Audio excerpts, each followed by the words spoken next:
काल गृहनिर्माण आणि दुग्ध विकासमधनं माझा मी फॉर्म भरला.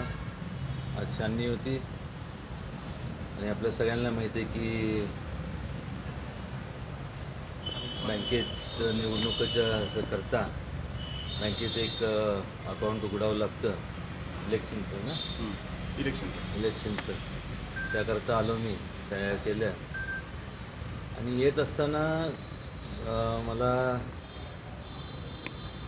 ईडीची जी 2016 साली जी चौकशी बँकेच्या संदर्भात जी आली ते एकाने मला सर्किट हाऊसला हे दिलं हातात.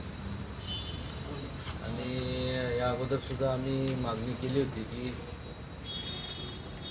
एवढी चांगली नाव रूपाला आलेली सातारा जिल्हा मध्यवर्ती सहकारी बँक DCC बँक सातारची अनेक पुरस्कार या बँकेला मिळाले. अनेक लोकांचं योगदान आहे, म्हणजे यशवंतराव चव्हाण असतील, आबा किसनवीर आबा असतील, त्यानंतर विलास काका, लक्ष्मणराव तात्या,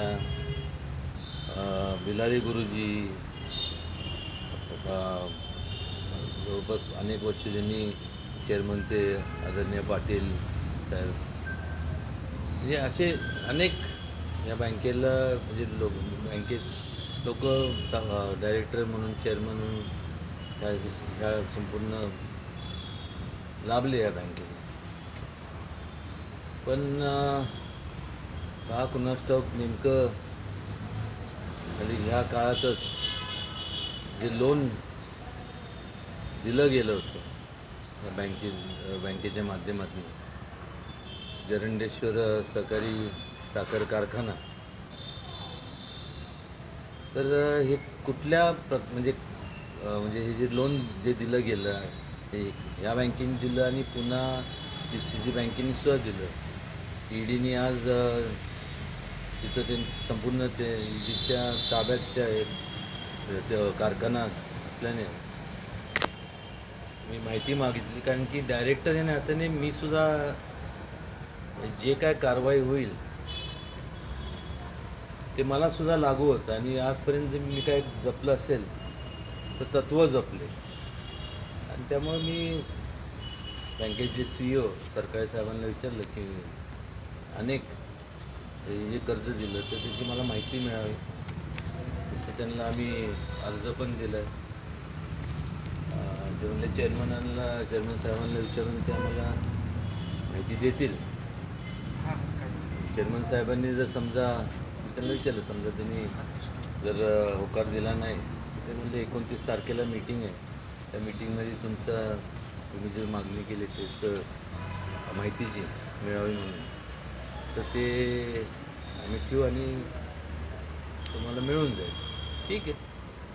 पण मला काळजी एवढीच वाटते की ह्या अगोदरसुद्धा अनेक बँका ज्या म्हणजे DCC बँका असतील, ह्या संपूर्ण किंवा सहकारी बँका असतील, खास करून DCC बँका ज्या संपूर्ण त्या जिल्ह्यातलं शेतकऱ्यांची किंवा त्या भागातल्या लोकांची, सर्वसामान्य लोकांची जी अर्थवाहिनी असते, अशा बँका जेव्हा मोडकळीत निघतात किंवा लिक्विडेशनमध्ये निघतात किंवा अडचणीत येतात, तर त्याचा ती तिथं फार मोठी गंभीर बाब म्हणजे प्रश्न निर्माण होतो. कारण ह्या बँका कोणाच्या मालकीच्या नाही आहेत, डायरेक्टरांच्या मालकीच्या नाही आहेत. ह्या बँका हे प्रत्येक डायरेक्टर लोकांनी कोणी असू दे त्यांनी ते समजून घ्यावं, जे त्यांना वाटतं की ही बँक आपल्या मालकीची आहे, ही तुमच्या मालकीची कधीच नव्हती आणि कोणाच्याच नाही. ही बँक जी असती, सहकारी बँका, ह्या सर्वसामान्य शेतकऱ्यांचे किंवा जे सभासद असतात त्यांच्या मालकीची बँक आहे. तुम्हीसुद्धा जे डायरेक्टर लोक जे निवडून जातात ह्या बँकांमध्ये किंवा वेगवेगळ्या कॅटेगरीमधनं जे जातात, जिल्हा कॅटेगरी असेल किंवा विकासच्या कॅटेगरी असेल, यांनीसुद्धा लक्षात घेतलं पाहिजे की तुम्हालासुद्धा तिथं ह्या बँकेत एक डायरेक्टर म्हणून ती शेतकरी वर्गातले जे लोक आहेत, जे सभासद आहेत, ते पाठवत असतात. त्यामुळं पैसा हा शेतकरी वर्गातला सभासदांचा, बँक त्यांच्या मालकीची, तुम्हाला तिथं पाठवणंसुद्धा त्यांच्यामुळं तुम्ही ह्या इथं डायरेक्टर म्हणून तुमचं त्या पार्टीवरती चेअरमन, व्हाईस चेअरमन किंवा डायरेक्टर म्हणून हे नाव लागलेलं असतात त्यामुळं कुठल्याही व्यक्तीमुळं ती बँक नाही आहे या डायरेक्टर किंवा चेअरमनमुळं, तर ही जी बँक आहे आणि अशा ज्या सहकारी संस्था आहे ह्या सभासदांमुळं आहेत. आणि हे जे आमच्यासारखे डायरेक्टर चेअरमन फिरमन जे आहेत ना, हे सुद्धा ह्या शेतकरी आणि शेतकरी सभासद आणि सभासदांमुळे आहे. आणि ज्या वेळेस तुम्हाला तिथं डायरेक्टर म्हणून पाठवतात तेव्हा प्रत्येकाची जबाबदारी असते की शेतकऱ्यांनी तुम्हाला तिथं त्यांचं प्रतिनिधी म्हणून जेव्हा पाठवतात त्यावेळेस तुम्ही त्या शेतकरी वर्गातल्या त्यांचं जे जो फंड असेल, त्यांचा जो पैसा जो गोळा त्यांनी केला आहे आणि ज्याच्या आधारावर ही बँक जी उभी आहे, तर त्यांच्या पैशाचं जपणूक करण्यासाठी, जास्तीत जास्त शेतकऱ्यांचा फायदा करून देण्यासाठी हे प्रत्येक डायरेक्टरचं हे असतं, कर्तव्य असतं. आणि जेव्हा मी आज माझ्या कुठंतरी मला सांगण्यात आलं, माझ्या काय वाचण्यात आलं नाही, कारण की मी मला महत्त्वाचं समजत नाही असं कोण काय बोललं त्याला. पण ज्यावेळेस विश्वस्त म्हणून जेव्हा जसं इतर लोकांना पाठवलं ह्या बँकेत डायरेक्टर म्हणून सभासदांनी, तसं मला देखील पाठवलं. आणि त्यामुळं मी कुठल्या दबावाखाली दबाव टाकून ह्या बँकेत आलेलो नाही आणि ती माझी पद्धत नाही. इथं मला लोकांनी पाठवलं, त्यांचा जो पैसा आहे, त्यांचं जे मालमत्ता आहे ह्याची देखरेख करण्याकरता पाठवलं असेल. इतर लोकांना त्याच्याबद्दल विसर पडला असला तर मला पडलेला नाही आहे. त्यामुळं मी दबाव टाकून इथं ह्या बँकेत आलेलो नाही आहे आणि मी जागा अडवलेली नाही आहे. किंबहुना ज्या वेळेस लोन दिलं गेलं त्यावेळेस मी पहिल्यापासून आवाज उठवला आहे, अन्यायाच्या वेळेस पहिल्यापासून. ज्या वेळेस ह्या कारखान्याचं जेव्हा सहकारी तत्वावरती कारखाना होता त्यावेळेस हे जेवढे डायरेक्टर आहेत ना इथं, किंवा त्यावेळेस होते नव्हते मला माहीत नाही, पण मला वाटते की बरेचसे होते किंवा त्यांचे त्यावेळेस त्यांच्या घरातलं म्हणजे जे लोक होते, तर त्यावेळेस एकमेव उदयनराजे होता किंवा एखादा दुसरा असेल मला माहीत नाही, माफ करा जर म्हणजे ते बाबतीत मला माहिती नसली नाही म्हणून. पण मी उघडपणे आवाज उठवला होता की ह्याचं खाजगीकरण होतं आहे आणि ह्या शेतकऱ्यांच्या जीवावरती स्थापन झालेल्या ज्या संस्था आहेत ह्याच्यातला जो पैसा आहे तो पैसा लोन देऊन जर कोणाला तरी तुम्ही देत असाल आणि ते लोन देऊन ह्याच्याकरता दिलं जात असेल की त्या ज्या सहकारी संस्था असतील, जे कारखाने असतील किंवा जे काय जे कारखाना असेल त्याचं एखाद्या कुठल्या खाजगीकरण होण्याकरता हिथून लोन घ्यायचं आणि त्या पैशांनी तो कारखाना काडी मोलाच्या किमतीत विकत घेण्याकरता तर लोन दिलं गेलं असेल तर ते अत्यंत चुकीचं आहे. अजून नाही ना काय, थांबा ना. आणि हे मी त्यावेळेस पण माझं मत व्यक्त केलं होतं. आज किती जरी केलं तरी लोन हे दिलं गेलं आहे. मी जागा अडवली जे म्हणतात आहे ठीक आहे, त्याच्याने मला काय फरक पडत नाही.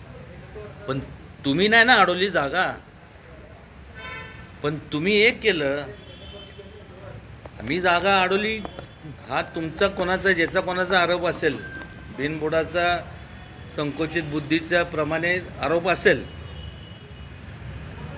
पण तुम्ही जागा अडवलेला नाही असं माझं मत आहे, कोणी जागा अडवली नाही असं माझं मत आहे.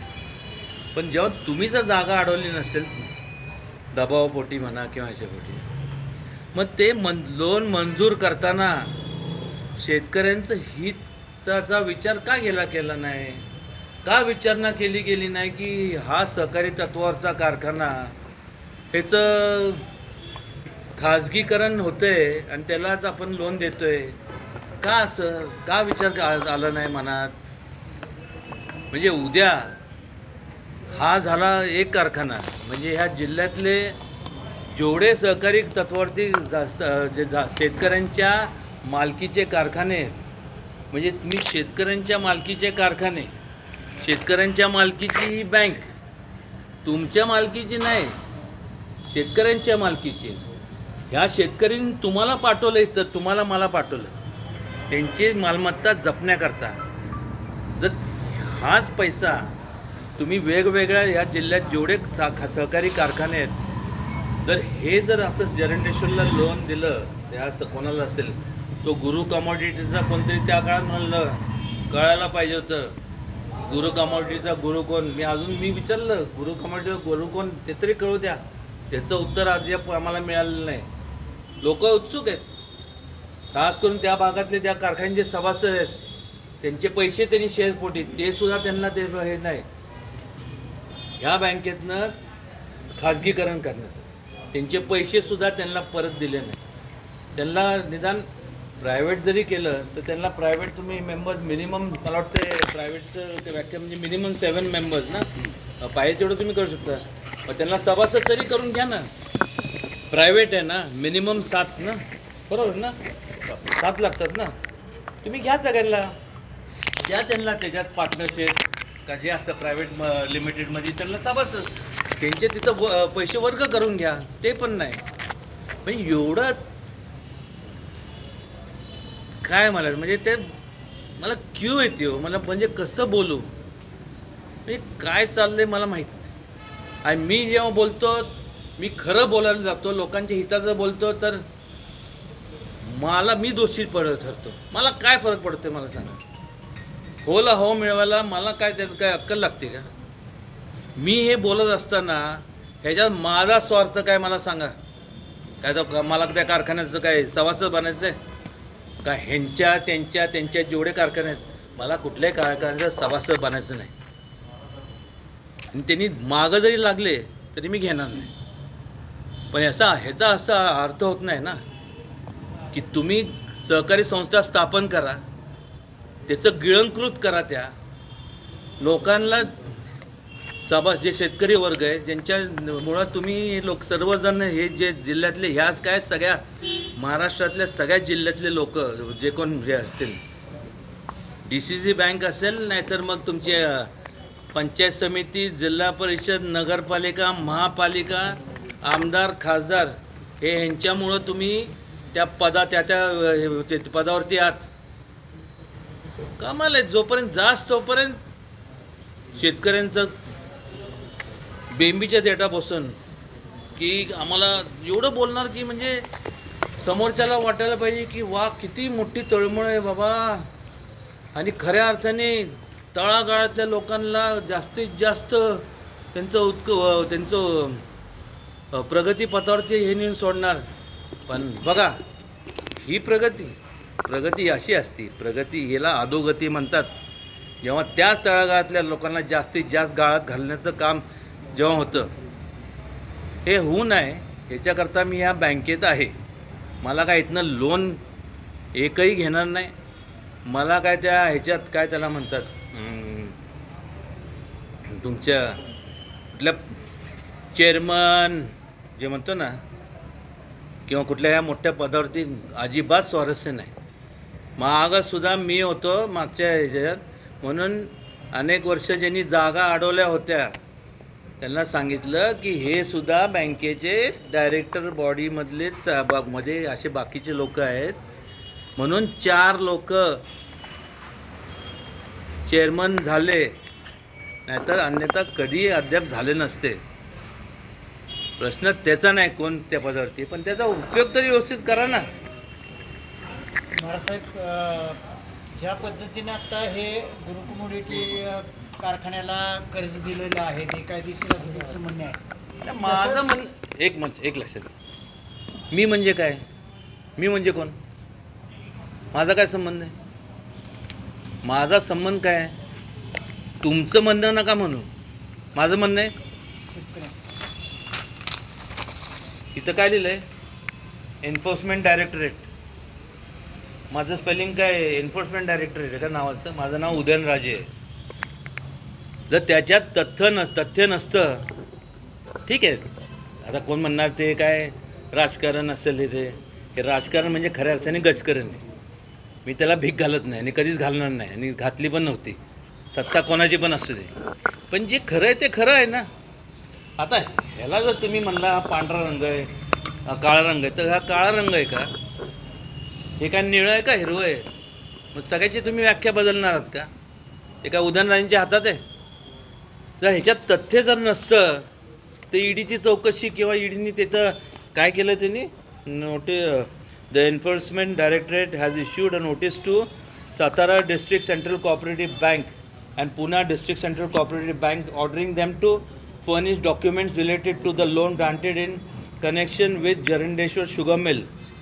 The Enforcement Directorate has issued a notice to the Satara DCC and Pune DCC Bank in connection with the Jarandeshwar Sugar Mill.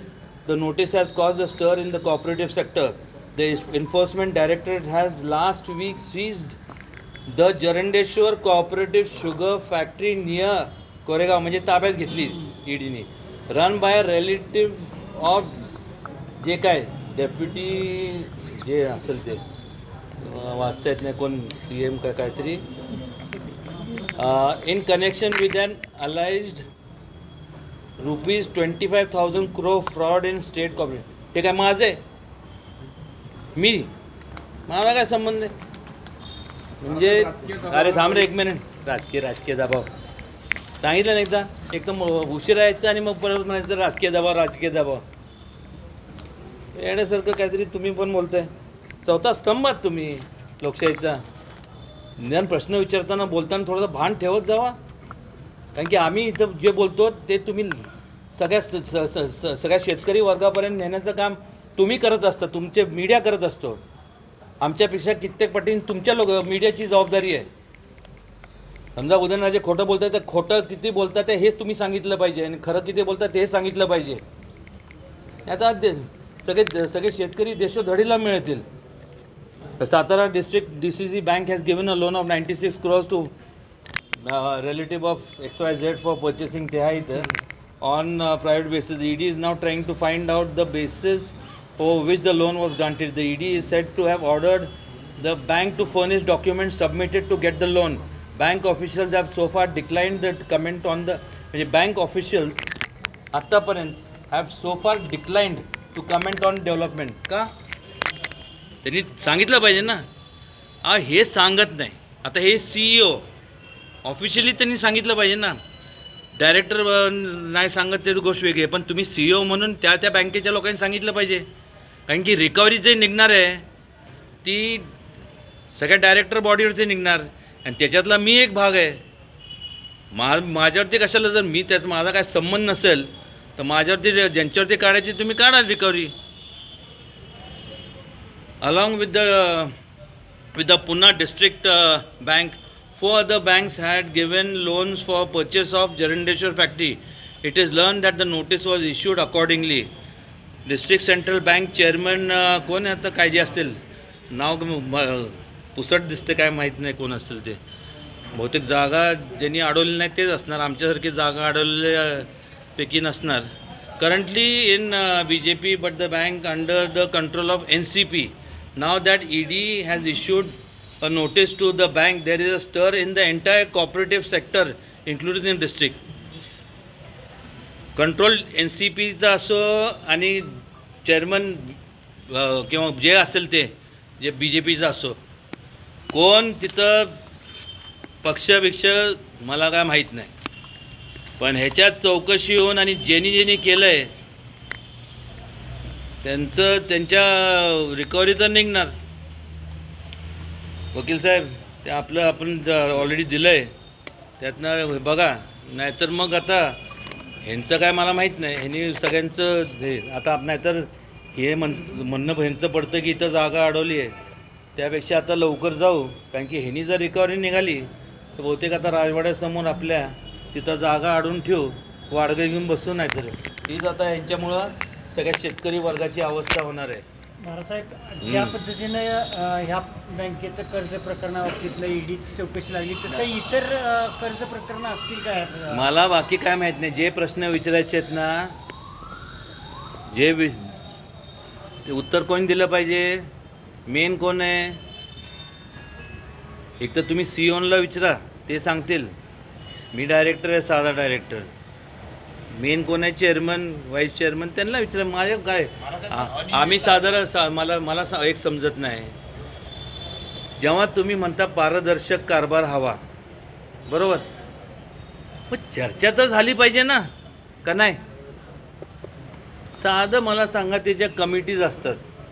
कुठल्या त्या कमिटीज? नाही एक्झिक्युटिव्ह नाही, काय म्हणतात त्याला, म्हणजे सगळ्या डायरेक्टरांची इन्व्हॉल्वमेंट घ्या ना त्याच्यात. आम्हालासुद्धा डायरेक्टर म्हणून मत मांडण्याचा अधिकार आहे का नाही? एखादा आम्हाला विषय पत्रिकेवरती आमचा विषय घ्यायचा असेल, कसं करणार? हां, कार्यकारिणीची बैठक. आता कार्यकारिणी मी सगळ्यांना करणार ना, कशाला 4-5च पाहिजे, 5-6 हीच पाहिजे? मग ते ठरवणार का? मग आम्ही आमचे विषय कसे विषय पत्रिकेवरती आल्याशिवाय चर्चेला कसं येणार? मग ह्यांनी सांगायचं जागा अडवली, मग बरोबर आहे. तसं असेल तर मग तर दिसताना सकृतदर्शन तसं दिसतं ना, जागा अडवली, हो का नाही? मला सांगा ना. ती विशेष कार्यकारिणीची अगोदर बैठक ठरते, ते विषय पत्रिका हे करतात, कायम करतात, आणि तीच विषय पत्रिका आम्हाला मिळते आणि म्हणतात ह्या तारखेला मीटिंग आहे. आता 29ला त्यांनी मीटिंग बोलली. काय ह्यांनी विषय ठरवायचे, आम्ही आपलं बसायचं काय? आम्हालासुद्धा एक डायरेक्टर म्हणून अधिकार आहे ना, आमची